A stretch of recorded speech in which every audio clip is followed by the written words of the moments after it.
Cycle চালাই চালাইয়া খাক টেকা আর আউরও আইছি বুঝছো নি।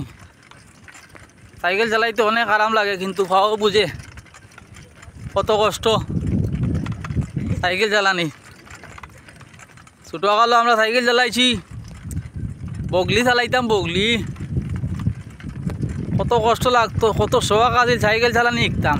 বাপরে বাপ, অন এটা শখ গেল কই, অন এটা শখ গেছে কি ফানিন মুড়ো। অন আখতা আখতা চালাইলে আটে উর গিরা উড়াই খালি ফটফটি ফটফটি করে। আমরা আর যাইতে তাই না নিবা, তোমরা বা সাইডে যাও, আমরা যাই গে বাদি। বুঝছো নি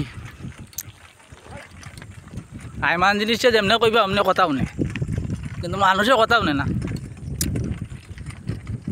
মানুষ তো শিক্ষিত, এলি মানুষে কথা শুনে না। আউরর দান দেখাই না কত সুন্দর, সবাই দানের লাগি দোয়া করবাই বেশ করিয়া, যাতে সুস্থভাবে মানুষের দান খাটতে পারে, বাড়িয়ে করে লইয়া যাইতে পারে। বুঝছো নি।